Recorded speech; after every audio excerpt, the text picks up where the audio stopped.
Welcome back to the Proverbs series, guys. For this video specifically, I want to take a look at chapter 10, verse 17, which reads in the ESV, "Whoever heeds discipline shows the way to life, but whoever ignores correction leads others astray." So this verse is just 5 verses after the love and hatred couplet we just examined in the last video, and the proximity is not accidental.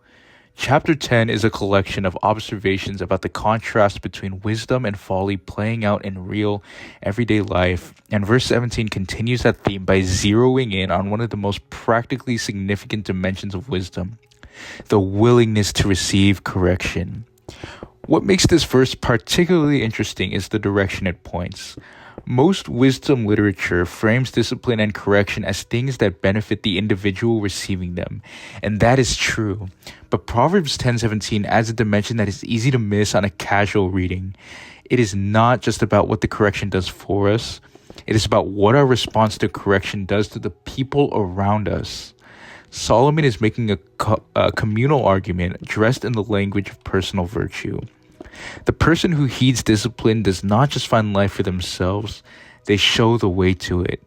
And the person who ignores correction does not just harm themselves, they lead others astray. Our relationship with discipline, it turns out, is never strictly a private matter. It radiates outward in one direction or the other, toward life or away from it, and other people are following us either way. That reframing is worth sitting with before we go any further.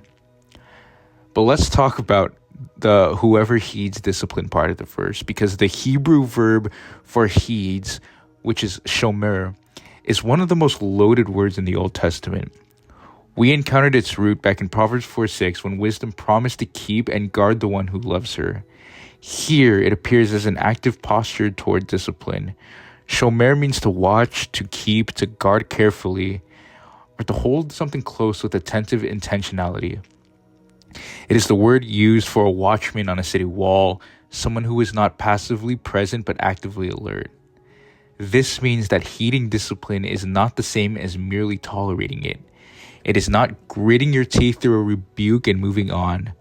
No, it implies that you take the correction and actively hold on to it, integrate it, let it shape you going forward. You watch over it the way a watchman watches over something valuable and vulnerable. You do not let it slip away. Discipline is one of the key words of the entire book of Proverbs. We encountered it all the way back in Proverbs 1:7, where fools despise it. The Hebrew word for discipline is musar, and it encompasses the full range of correction, training, and instruction that shapes a person toward wisdom. It includes formal teaching, personal rebuke, and the harder lessons that life itself delivers. It is not exclusively pleasant. The root of musar is associated with chastening and even pain. This is not the kind of discipline that feels good in the moment. It is the kind that produces something good on the other side of the discomfort. The writer of Hebrews in chapter 12, verse 11, captures this perfectly. It says, "For the moment, all discipline seems painful rather than pleasant, but later it yields the peaceful fruit of righteousness to those who have been trained by it." The temporary unpleasantness of musar, discipline, and the long-term fruit of it are both real. Solomon and the author of Hebrews are in complete agreement. The question is which one we are most focused on in the moment when discipline arrives. Let's talk about the part of the verse where it says, "shows the way to life." Right? Because this is where the verse takes its unexpected communal turn. The Hebrew phrase orach chaim, translated as the way to life, literally means the path of life, a road that leads to genuine flourishing and vitality. It is a rich concept in Hebrew thought, encompassing not just biological existence, but life in its fullest sense. Life oriented out toward God, life characterized by wisdom and purpose and blessing. But the verb that connects the person to this path is crucial.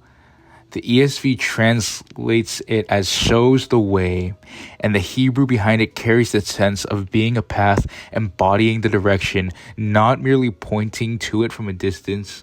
The person who heeds discipline does not just arrive at the path of life personally. Their life becomes a demonstration of it. They are the path made visible to others. This is a profound observation about the nature of influence. We communicate far more through how we receive correction than through what we say about it. A person who genuinely, visibly grows through discipline, who becomes wiser and more mature on the other side of a rebuke, models something that words alone cannot teach. They show, in the literal sense of making visible, what the path of life actually looks like traveled. Matthew 5:16 resonates here.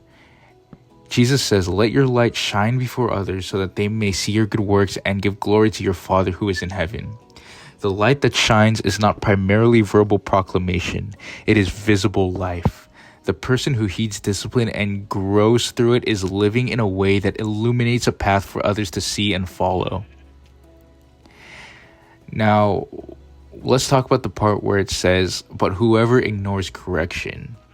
Because the second line introduces the contrasting character, and the verb Solomon chooses is precise and revealing.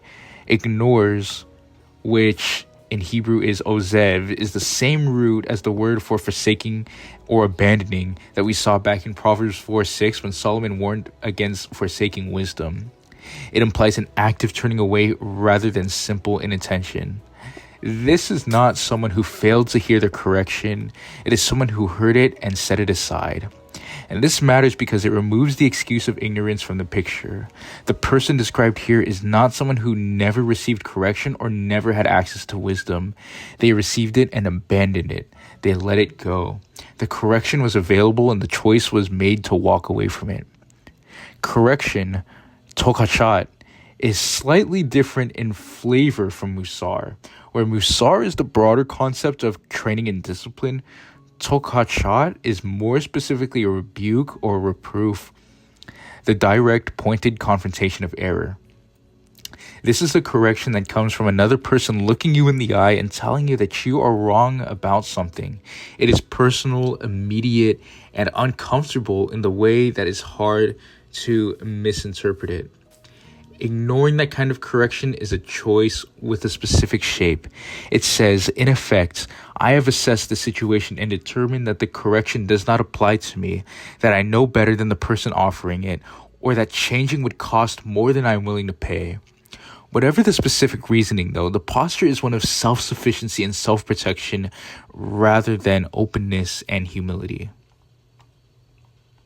Now, let's talk about the part of the verse that says, leads others astray.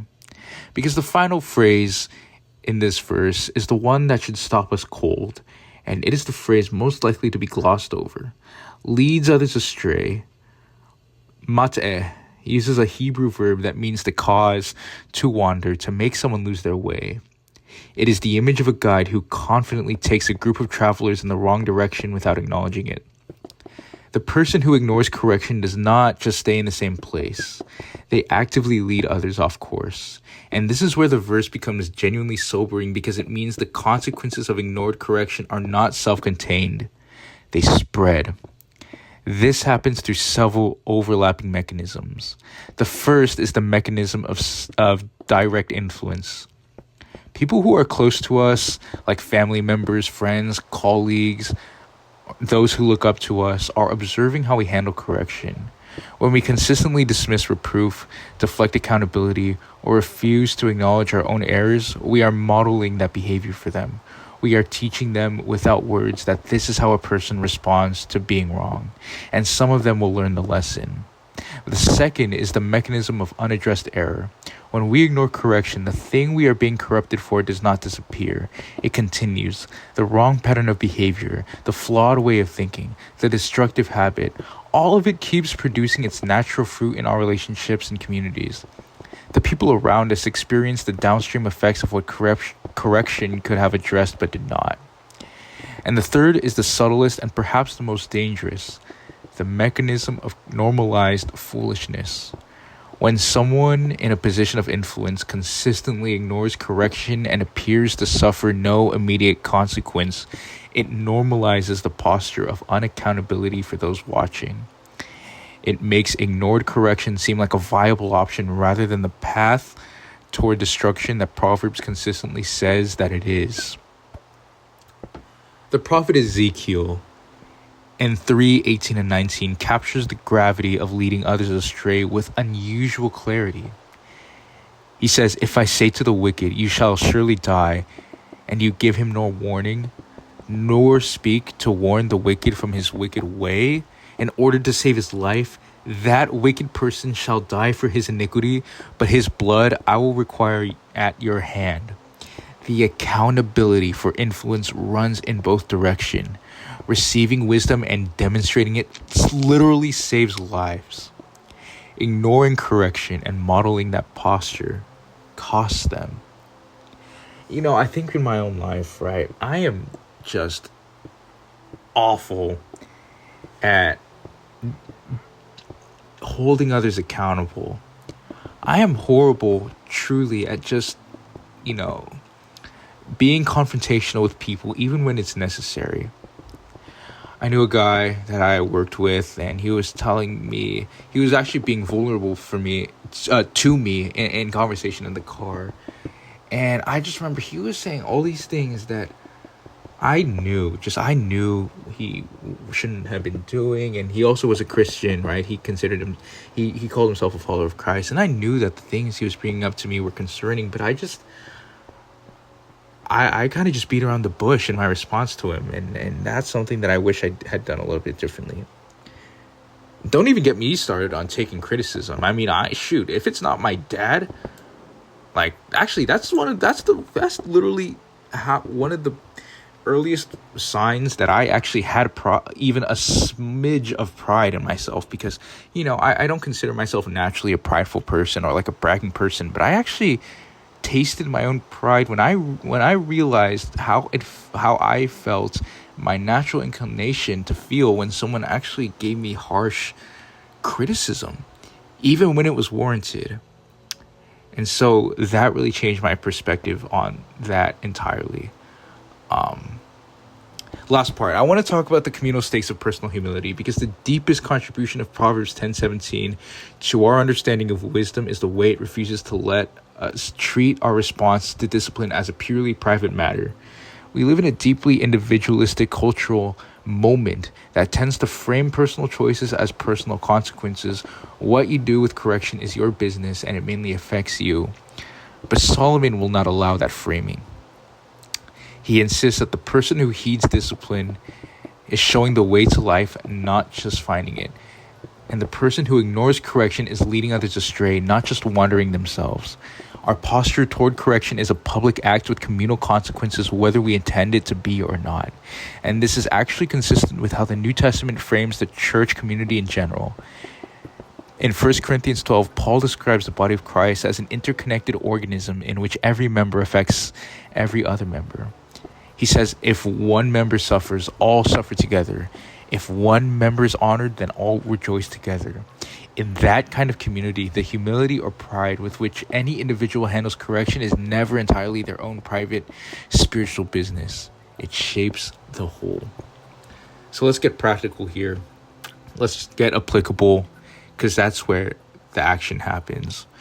The first thing is to treat our response to correction as a leadership decision, not just a personal one. Whether we formally hold a leadership position or not, we are always leading someone. A younger sibling, a friend who looks up to us, a coworker who observes how we handle feedback. This is what I was talking about earlier, guys. A future child who will watch how we respond to being wrong. And every time correction comes our way, we are not just making a decision about our own growth. We are modeling a posture that others are taking note of. Receiving correction with genuine humility and visible growth is one of the most powerful leadership acts available to us, precisely because it demonstrates something that cannot be faked or taught through words alone.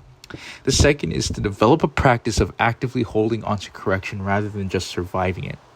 The shomer posture toward discipline that Solomon describes is not a passive experience. It requires active effort to take what we have received through rebuke or correction and actually integrate it into how we live going forward. This might look like journaling about a correction we received and what specific change it is asking us to make. It might look like following up with the person who corrected us to report what we did with what they said. It might look like deliberately checking back in on the area of correction in the weeks following it, rather than quietly hoping we have moved on. The goal is not just to receive correction graciously in the moment, but to actually be shaped by it afterward. And 3 is to ask regularly who we might be leading astray through our unaddressed blind spots. This is the most uncomfortable application, but possibly the most important one. We all have areas of our life where we have consistently resisted correction, told ourselves that criticism did not apply, or quietly decided that changing was not worth the cost. But Proverbs 10:17 asks us to extend the question beyond ourselves and consider who is watching those blind spots and what they are learning from watching us navigate them. That is not meant to produce guilt. It is meant to widen the frame of what is at stake when we choose self-protection over genuine accountability. The people we love and influence are not unaffected by the corrections we have chosen to ignore. So let me just give a closing thought here. Proverbs 10:17 is one of the most quietly radical verses in the wisdom literature because of where it locates the stakes of personal humility. It does not just tell us that accepting discipline is good for us, though it is. It tells us the way we handle correction is a gift or a harm to everyone around us. The person who heeds discipline shows the way to life, not just finds it for themselves, but shows it, makes it visible, clears the path for others to see and follow. The person who ignores correction leads others astray, not just wanders personally, but takes people with them in the wrong direction. Our response to being wrong is never just about us. It never was.